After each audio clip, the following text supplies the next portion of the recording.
Eclesiastes, capítulo de número 7, a partir do versículo de número 23 até o final do capítulo, verso 29.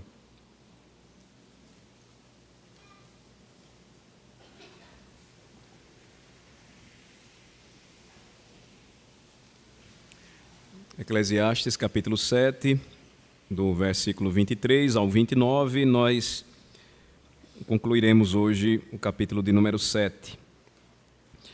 E também chegamos aí a uma parte importante do livro, onde nós vemos que, embora a suprema sabedoria, e este é o ensino do livro de Eclesiastes, ela esteja acima do sol, Salomão, ele consegue alcançar alguma sabedoria debaixo do sol, por meio da sua observação. Ele alcança grande entendimento a respeito desta sabedoria, vivendo no mesmo mundo em que nós vivemos. A partir do versículo 23, então, o que nós vamos notar é que Salomão, testando e investigando o que via e apresentando tudo o que via, fazendo passar pelo crivo da sabedoria, ele chegou a uma conclusão. Ele disse que se tornou sábio, mas a sabedoria ainda estava muito longe dele. Na realidade, este deveria ser o epitáfio de todo filósofo no mundo, né? Após morrer, está lá na lápide de seu caixão: tornar-me-ei sábio, mas a sabedoria estava longe de mim. Então vamos acompanhar a leitura do versículo 23 ao 29. Tudo isto experimentei pela sabedoria e disse: tornar-me-ei sábio, mas a sabedoria estava longe de mim. O que está longe e muito profundo, quem o achará? Apliquei-me a conhecer, a investigar e a buscar a sabedoria e meu juízo de tudo, e a conhecer que a perversidade é insensatez e a insensatez loucura. Achei coisa mais amarga do que a morte, a mulher cujo coração são redes e laços e cujas mãos são grilhões. Quem for bom diante de Deus fugirá dela, mas o pecador virá a ser seu prisioneiro. Eis o que achei, diz o pregador, conferindo uma coisa com outra para a respeito delas formar o meu juízo. Juízo que ainda procuro e não o achei. Entre 1000 homens achei um como esperava, mas entre tantas mulheres não achei nem sequer uma. Eis o que tão somente achei, que Deus fez o homem reto, mas ele se meteu em muitas astúcias.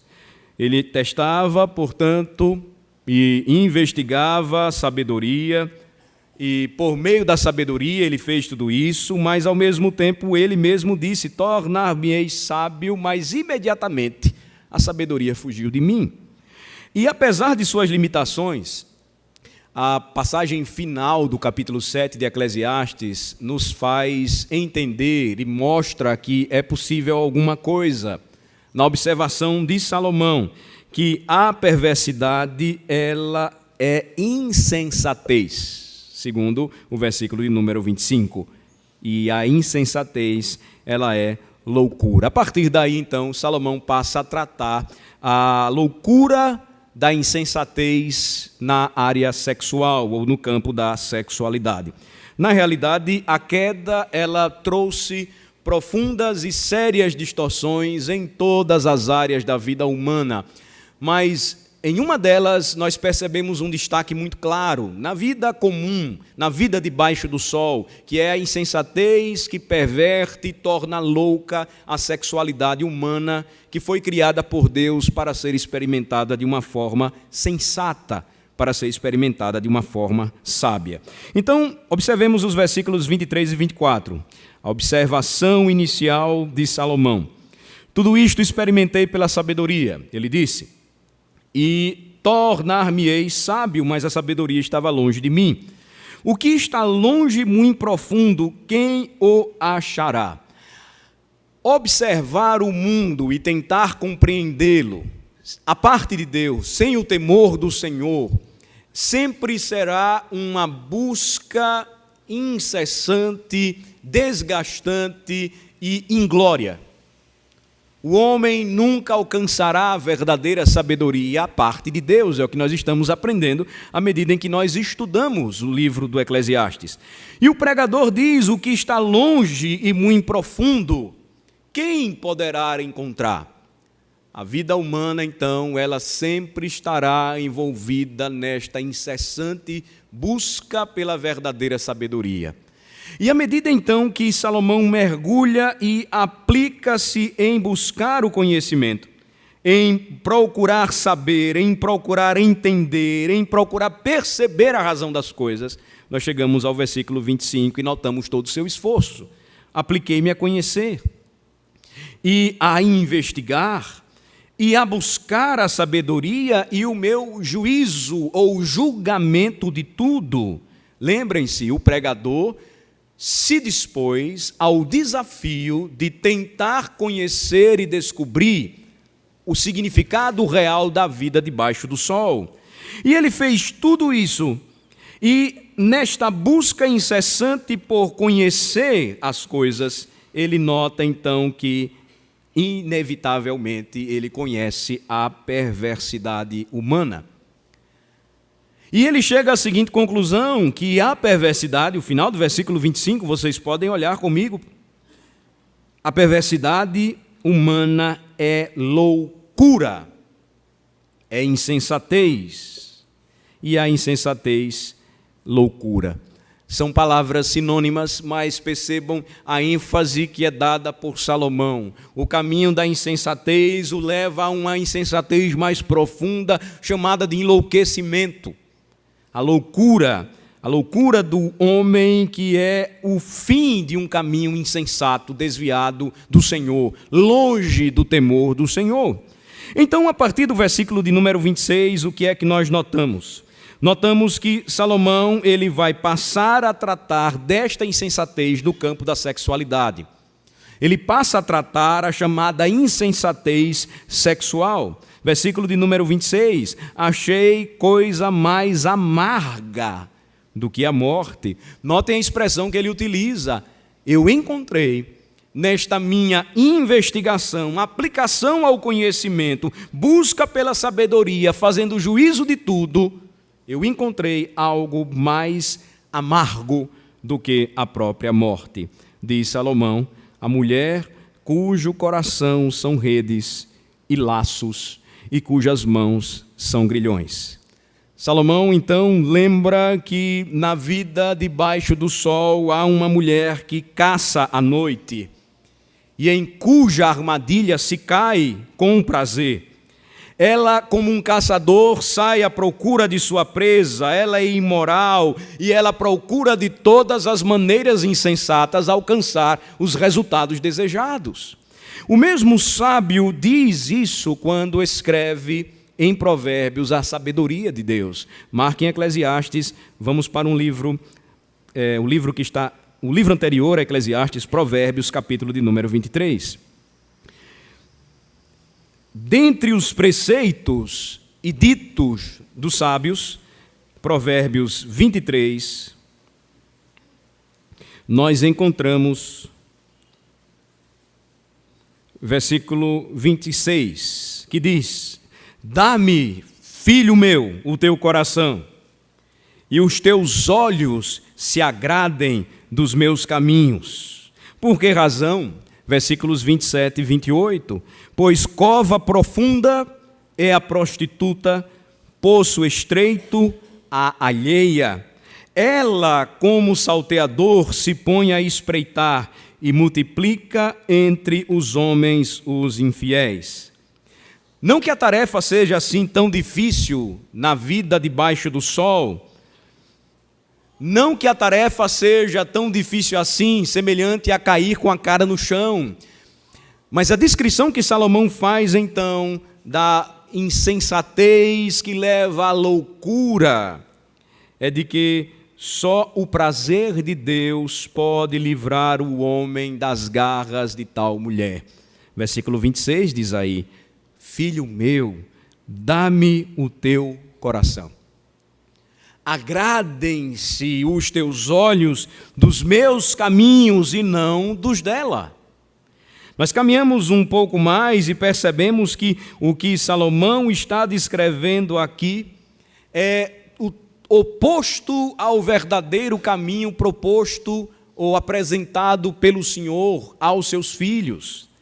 Não é o caminho da vida, mas o caminho da insensatez sexual conduz à perdição.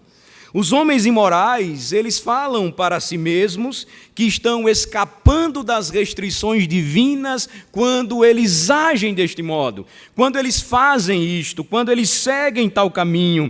Mas diz o sábio Salomão em Eclesiastes 26, capítulo 7, versículo 26, quem for bom diante de Deus fugirá dela, mas o pecador virá a ser seu prisioneiro. Notem, os homens imorais, eles falam para si mesmos que é bom fazer isso longe do Senhor, mas na verdade eles caem em uma terrível armadilha que o Senhor mesmo lhes preparou por não terem dado ouvidos e coração àquele que os convida ao caminho da vida. Juízo, na verdade, é o que acontece. Então, Salomão fala diante da observação que ele faz desta realidade.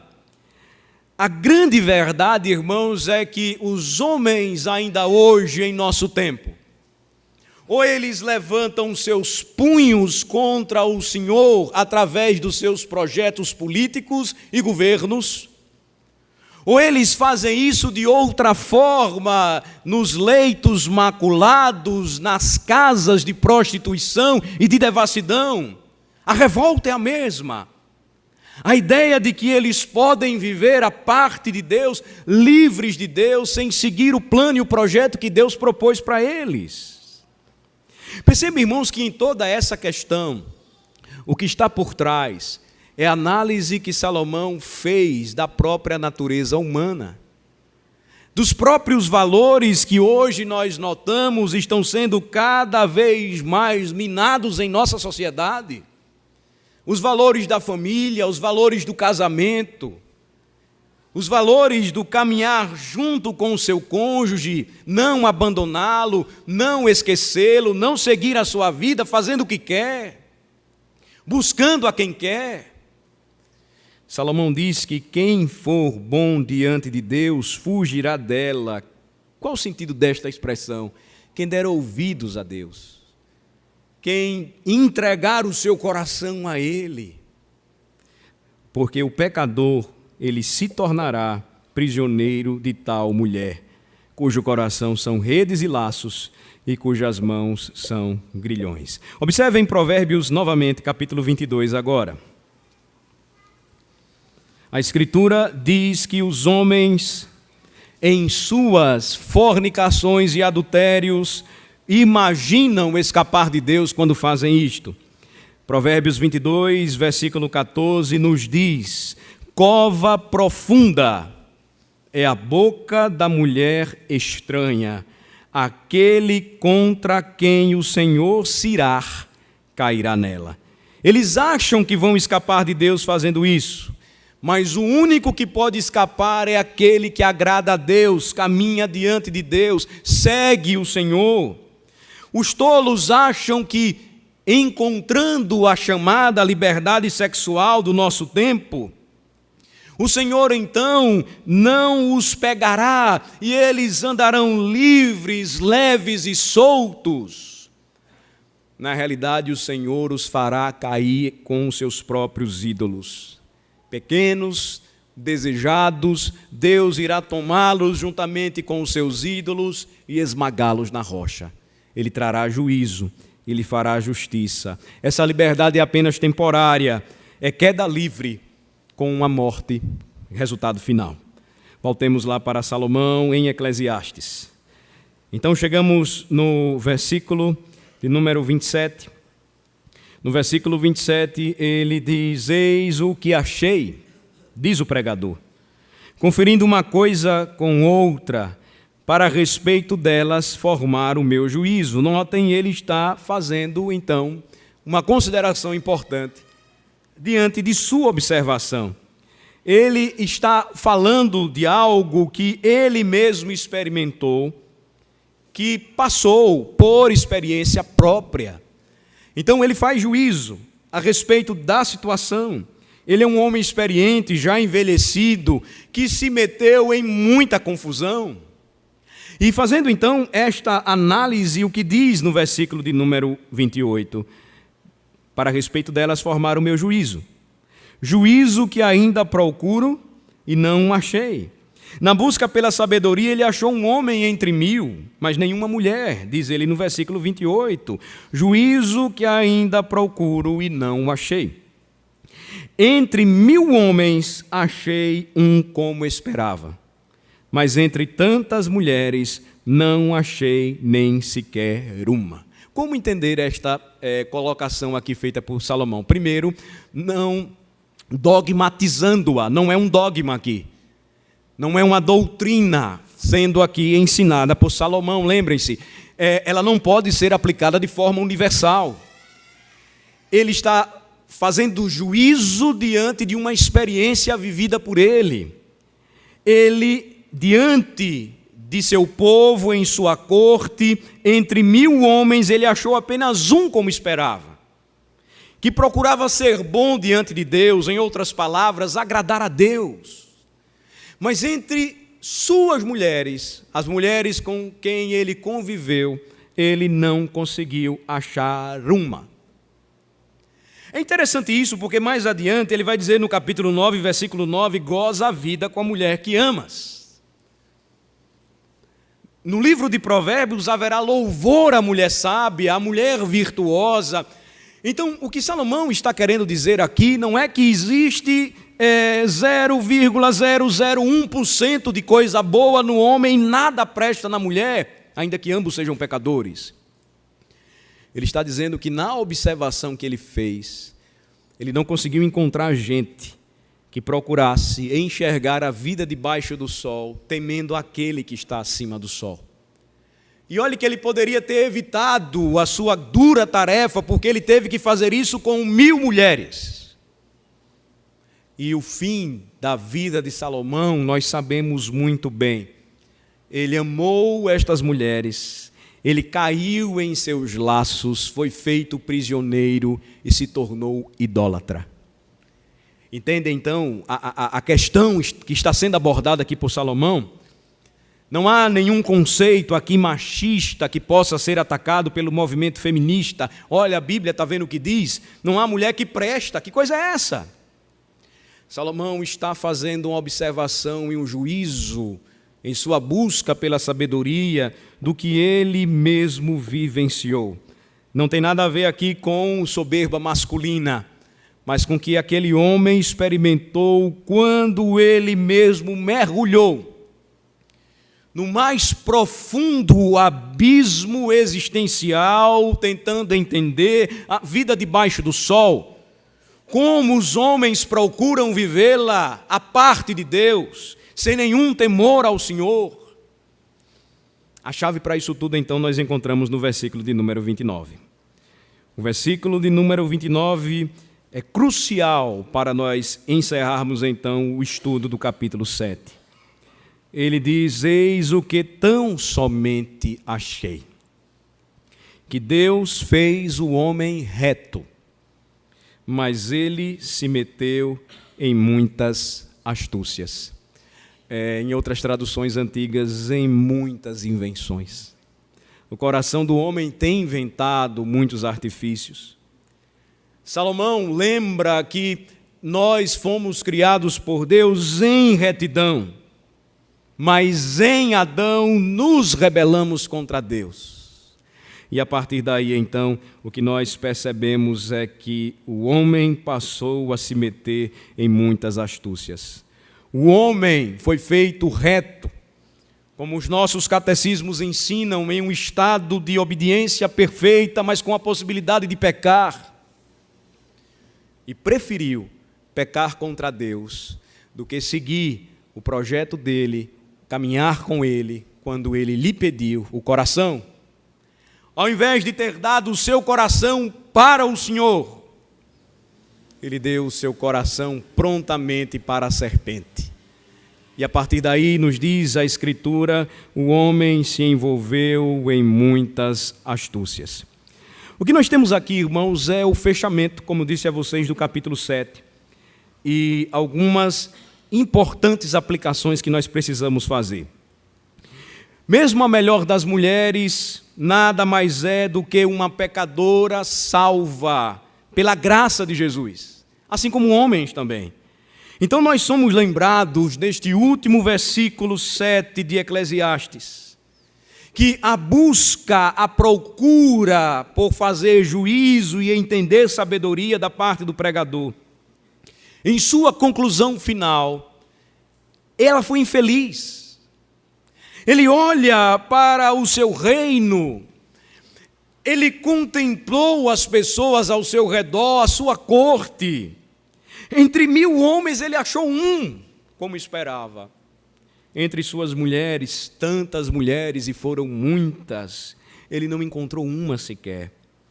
O texto então diz que Salomão, em sua conclusão, ele chega a uma questão infeliz. Deus fez o homem reto, mas o homem pecou contra o Senhor. Aqui nós temos um testemunho humilhante para a questão da corrupção universal e total de toda a raça humana. O que nós enxergamos aqui nesta passagem é um dos textos clássicos, os nossos catecismos utilizam, as confissões antigas também, tomando Eclesiastes 7, capítulo 29, para apresentar um reconhecimento sério, grave, de uma doutrina cristã que também faz parte não somente do Eclesiastes, mas de toda a Bíblia, para a gente entender o seguinte: Deus não é culpado porque o homem tem se envolvido com tantas artimanhas e astúcias. O homem é culpado. Deus fez o homem reto.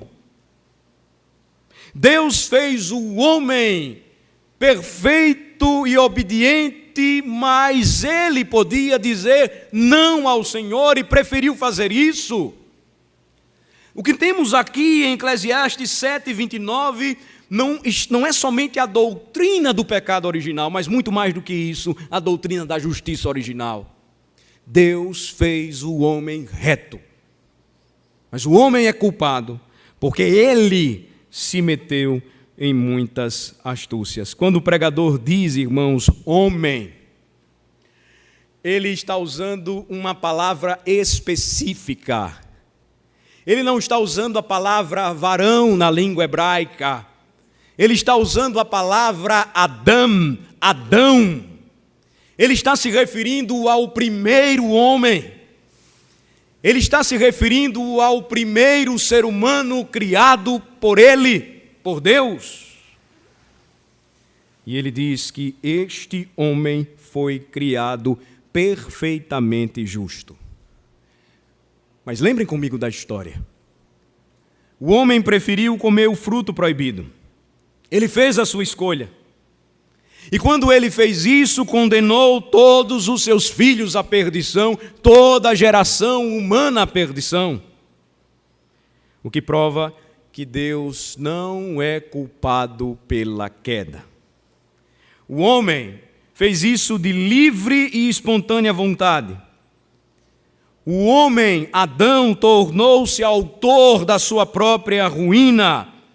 E não apenas da sua própria ruína, mas como diz João Calvino, ele foi a raiz que então fez com que toda a sua árvore genealógica ruísse. Em pecado, envolvida em todo tipo de astúcias.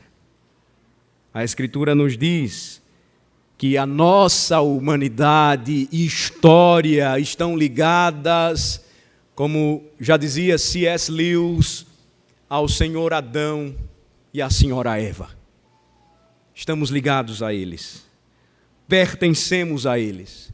De forma que Lewis continua e diz que porque ligados a Adão e a Eva, senhores nossos, um mendigo pode erguer a sua cabeça com tamanha honra porque é raça de Adão.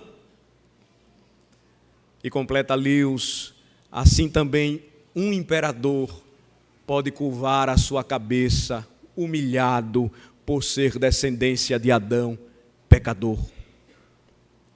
Essa é a realidade descrita na conclusão final do capítulo 7, na consideração feita pelo sábio rei de Israel. Agora, irmãos, isto pode não ter sido a resposta que o pregador estava procurando encontrar, porque ele estava em busca de saber, conhecer, em meio à sua investigação, sobre o sentido da vida, da verdadeira sabedoria.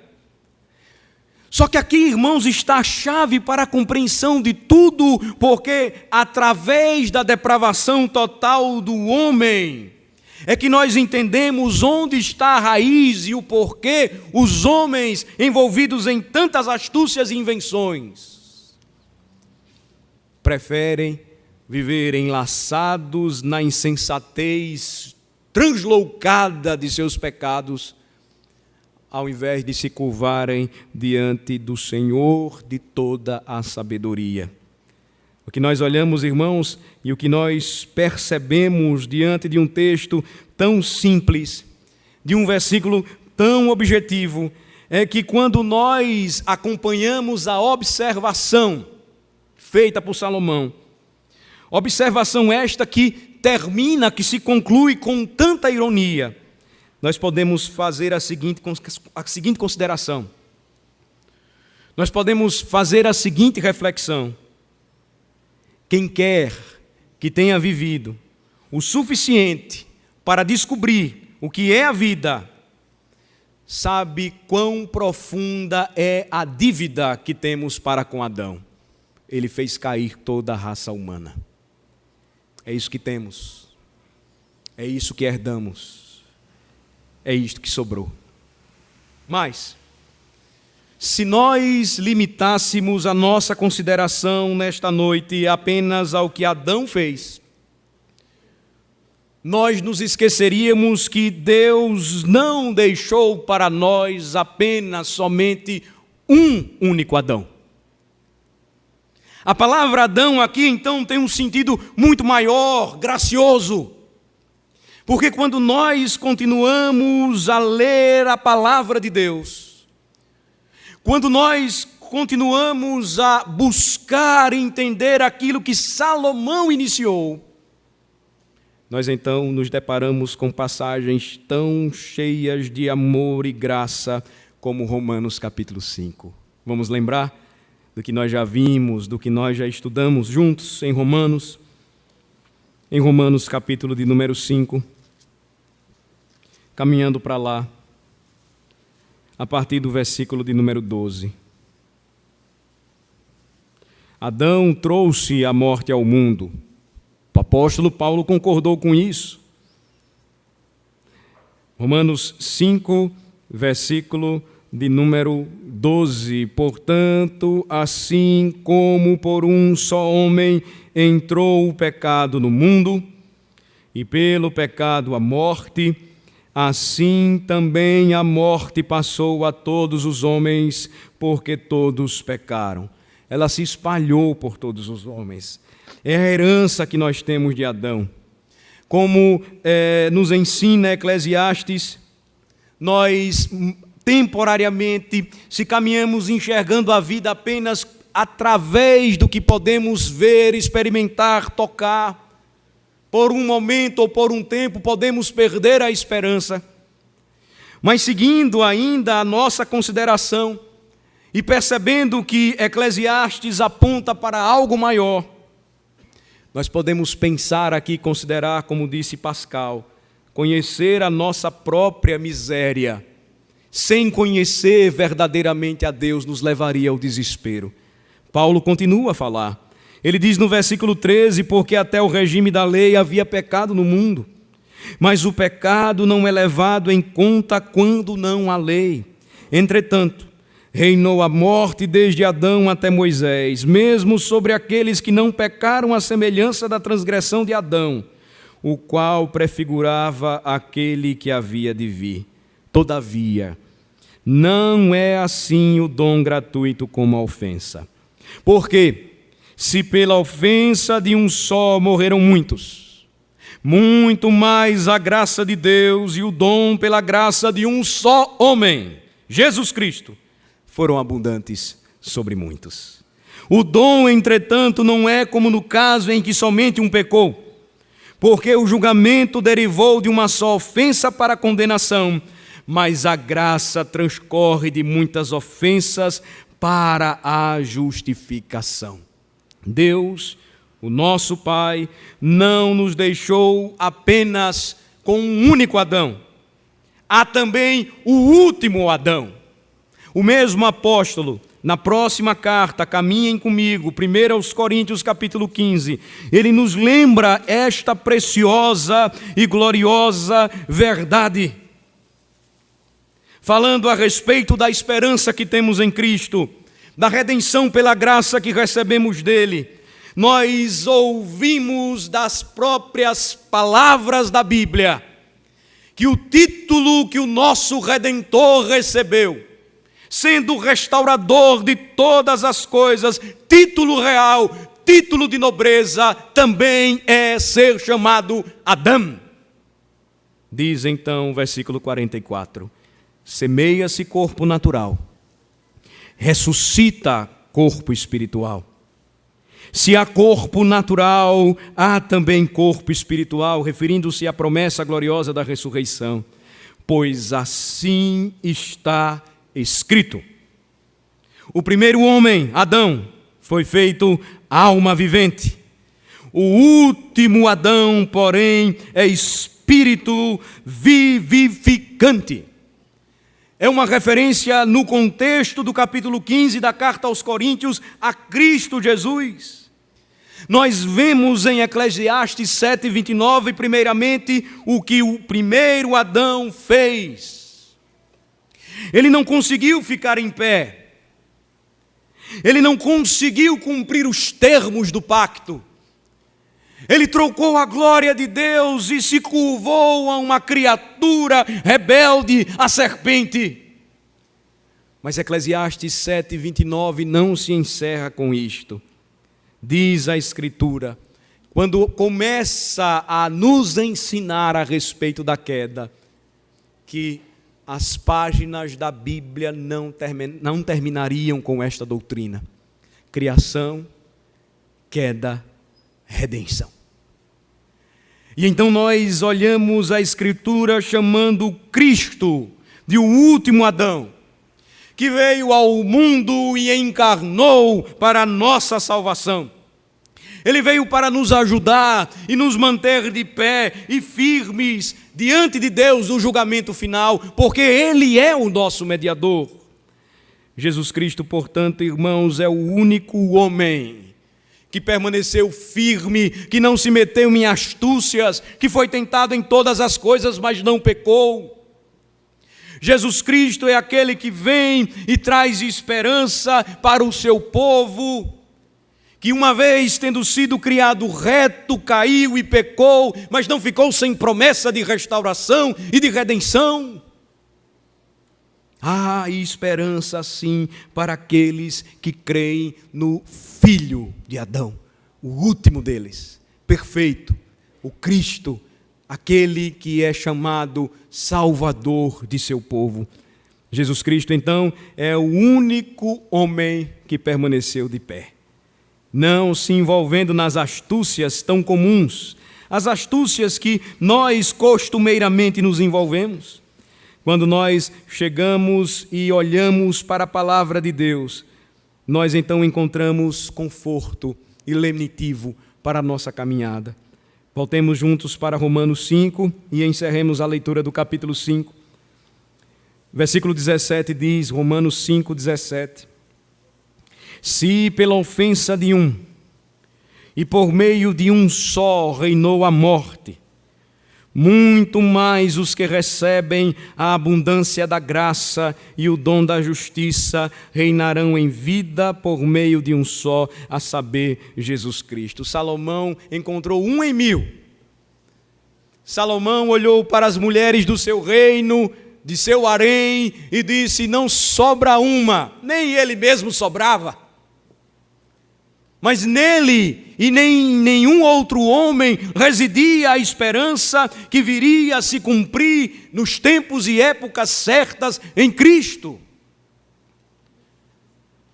Porque se pela ofensa de um e por meio de um só reinou a morte, muito mais os que recebem a abundância da graça e o dom da justiça reinarão em vida por meio de um só, a saber, Jesus Cristo. Pois assim, versículo 18, como por uma só ofensa veio o juízo sobre todos os homens para condenação, assim também, por um só ato de justiça, veio a graça sobre todos os homens para a justificação que dá vida. Porque como pela desobediência de um só homem, muitos se tornaram pecadores, assim também, por meio da obediência de um só, muitos se tornarão justos. Sobreveio a lei para que avultasse a ofensa, mas onde abundou o pecado, superabundou a graça. A fim de que, como o pecado reinou pela morte, assim também reinasse a graça pela justiça para a vida eterna, mediante Jesus Cristo, nosso Senhor. Não há como entendermos a vida debaixo do sol. Não há como resolvermos os mistérios mais profundos da existência humana sem partirmos do início, que diz: Deus criou o homem reto. Este homem pecou, tornou-se depravado, destituído da glória de Deus, carente da glória de Deus. Deus então proveu um redentor, chamando o último e perfeito Adão. Seu nome, Jesus Cristo. Sabedoria de Deus. Ele, de fato, é a verdadeira sabedoria de Deus. Só Jesus Cristo, e quem crer nele, por meio dele, viverá. Só Jesus Cristo oferece ao pecador o dom gratuito dos céus, a vida eterna.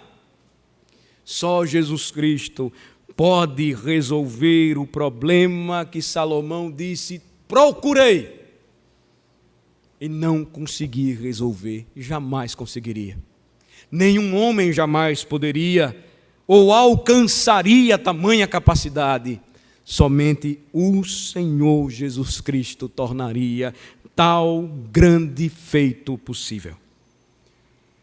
Irmãos, isso é tão sério que as implicações de entendermos o primeiro e o último Adão fazem toda a diferença em nossa caminhada cristã. Na compreensão e no porquê estamos aqui. A razão por que a sabedoria que devemos buscar não pode ser a sabedoria deste mundo, dos governos ou dos partidos ou ideologias filosófico-políticas, mas devemos buscar aquilo que o mesmo apóstolo Paulo, concordando com Salomão, falou. 1 Coríntios novamente, vamos para lá. Apenas usando 2 cartas nós podemos fazer esta aplicação e fechamento do capítulo 7, sem muita dificuldade. 1 Coríntios capítulo 1.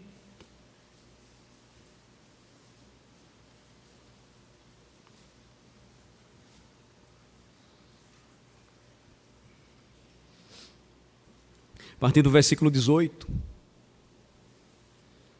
Certamente, a palavra da cruz é loucura para os que se perdem, mas para nós que somos salvos, poder de Deus. Pois está escrito: destruirei a sabedoria dos sábios e aniquilarei a inteligência dos instruídos. Onde está o sábio? Não foi essa a pergunta de Salomão? Onde o escriba, onde o inquiridor deste século, porventura, não tornou Deus louca a sabedoria do mundo? Visto como na sabedoria de Deus o mundo não o conheceu por sua própria sabedoria, aprouve a Deus salvar os que creem pela loucura da pregação. Aí, a partir daí, e somente daí, da pregação do Evangelho, os homens então vão entender a razão por que Deus providenciou um segundo e perfeito Adão, chamado último, verdadeiramente sábio, a sabedoria personificada de Deus, o Filho Todo-Poderoso Cristo, para restaurar aquilo que o nosso primeiro pai Adão perdeu. Porque tanto os judeus, versículo 22, pedem sinais, como os gregos buscam sabedoria. Não é isso que ainda hoje os homens querem ver? Alguns querem ver algo diferente acontecer para começarem a crer em Deus. Outros querem ser tomados em um frenesi e êxtase de sabedoria humana para poderem passar a acreditar em Deus. Nada disso.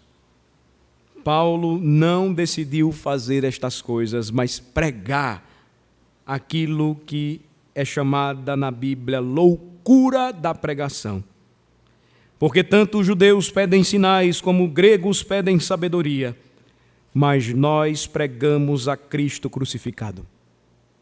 Escândalo para os judeus, loucura para os gentios, mas para os que foram chamados, tanto judeus como gregos, pregamos a Cristo, poder de Deus e a sabedoria de Deus. De modo que, irmãos, o que nós precisamos ver e considerar nesta noite é o seguinte: como seres humanos frágeis e pecadores, mesmo se não temos a sabedoria para resolver os mistérios mais profundos da vida, ou para procurar entender e saber o nosso lugar no universo, devemos, pelo menos, ser sábios e inteligentes o suficiente para compreender Eclesiastes 7:29. Deus fez você e eu retos em Adão, mas nós pecamos e nos envolvemos em muita confusão. Nós precisamos ser sábios e inteligentes o suficiente para ver o pecado mortal, fruto da queda, em nossos próprios corações e clamar a Jesus que seja nosso Salvador. Porque, versículo 25, a loucura de Deus é mais sábia do que os homens, e a fraqueza de Deus é mais forte do que os homens. Observem que, quando Paulo disse estas coisas, ele fala e encerra esta passagem dizendo o seguinte: irmãos, reparem, pois, na vossa vocação. Visto que não foram chamados muitos sábios segundo a carne, nem muitos poderosos, nem muitos de nobre nascimento, pelo contrário, Deus escolheu as coisas loucas deste mundo para envergonhar os sábios, e escolheu as coisas fracas do mundo para envergonhar as fortes. E Deus escolheu as coisas humildes do mundo e as desprezadas e aquelas que não são, para reduzir a nada as que são, a fim de que ninguém se vanglorie na presença de Deus. Mas vocês são dele em Cristo Jesus. E o que Cristo se tornou para nós da parte de Deus? Sabedoria e justiça e santificação e redenção, para que, como está escrito, aquele que se gloria, glorie-se no Senhor. Tudo para Cristo. Tudo vem de Cristo. A restauração da nossa fé a restauração da nossa própria alma na presença de Deus, um novo coração, um novo sentimento e esperança, confiança e graça, certeza de salvação. O presbiterianismo aracajuano e sergipano foi surrado nesses últimos dias, com uma notícia trágica. E nós precisamos orar muito pelos nossos irmãos da Igreja Sião. Alguns não estão sabendo, mas a notícia trágica foi que um de seus oficiais recentemente morreu. De que maneira? Tirou sua própria vida. Caminhava com Deus na igreja, apoiava o seu pastor, era meu colega de presbitério, tirou a vida. O que nós não entendemos às vezes é que em meio à nossa caminhada e busca para entender as coisas, a nossa segurança pode ser abalada em determinados momentos e circunstâncias. Nossa certeza jamais. Alguns questionam, e suicida vai para o céu? Também vai. Não tem como limitar o poder salvador de Deus diante de algo que façamos. E sabem por quê? Porque somos dele em Cristo. E sabem por quê?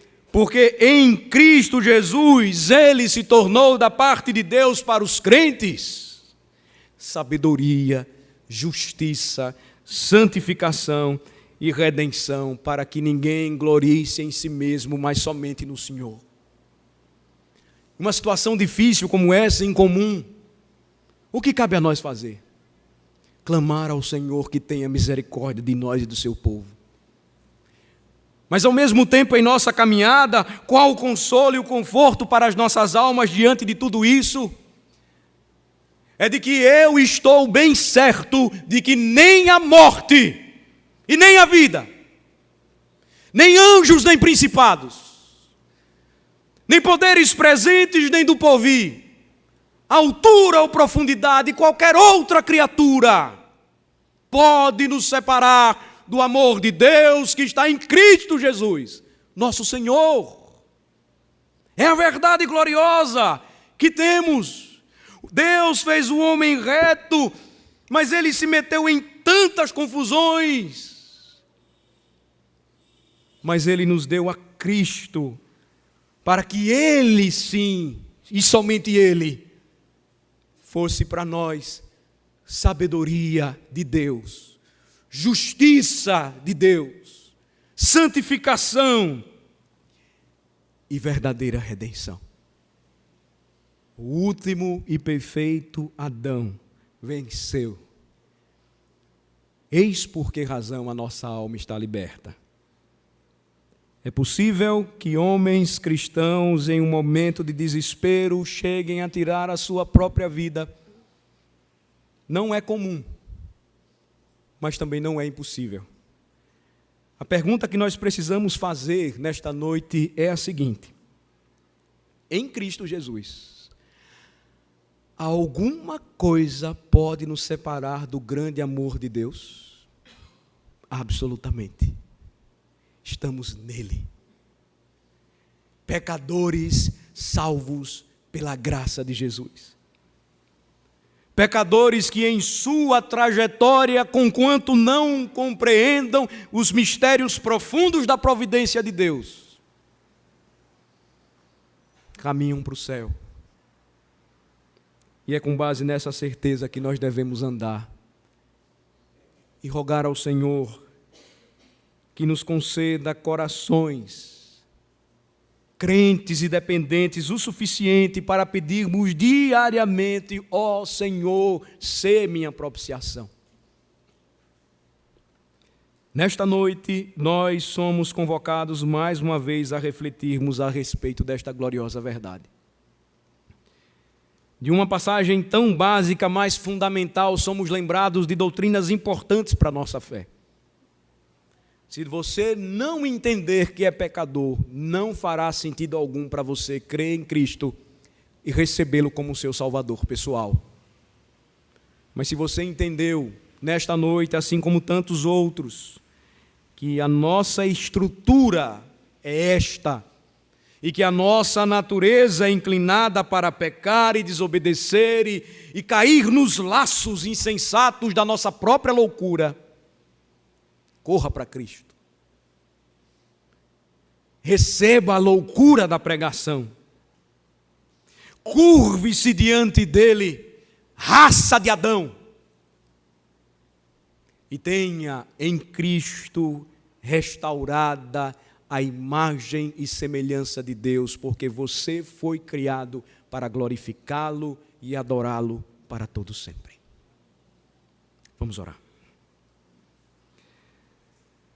Tem compaixão de nós, Senhor, porque somos pecadores. E quando nos voltamos para as Escrituras, percebemos mais e mais como somos maus. Como a raça de Adão se meteu em problemas pecaminosos, insensatos e loucos, porque tendo sido criado reto, o homem Adão preferiu pecar contra o Senhor. E nós somos herdeiros desta geração. A tua palavra nos diz que todos pecaram e por isso carecem da sua glória, Senhor. De forma que oramos, tem compaixão de nós. E concede-nos a graça de enxergarmos a Cristo, último e perfeito Adão. Nossa sabedoria, nossa justiça, nossa santificação, nossa redenção.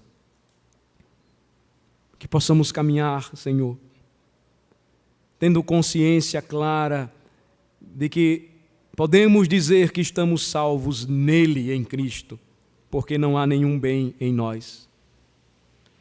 O nosso desejo não é te servir de pronto, não é caminhar contigo, mas é viver como o Senhor, como se o Senhor não existisse para nós. Tem compaixão de nós, Senhor, e concede-nos a graça de nesta noite renovarmos os nossos votos e aliança com Cristo e caminharmos com Ele, Ele que é o nosso Senhor e Salvador. Que seja um momento importante para os nossos filhos, porque precisam também do Evangelho, crer em Jesus, arrependidos de seus pecados. Que haja salvação, Senhor, para a nossa casa. Que haja, Senhor, nesta noite salvação para aqueles que nesta reunião, mais uma vez, têm a oportunidade de ouvir o Teu Evangelho. Que como filhos de Adão, possam humilhados se curvarem diante do Rei, último e perfeito Adão, Cristo Jesus, o nosso Senhor. Que toda honra e glória sejam dadas a Ele somente. Que a nossa vida, louvor e gratidão tributadas sejam somente para Ele. E que possamos sair daqui com esta esperança e certeza. Em Cristo Jesus, nada poderá nos separar do Teu grande amor. Ó Senhor maravilhoso. Em nome de Jesus oramos. Amém.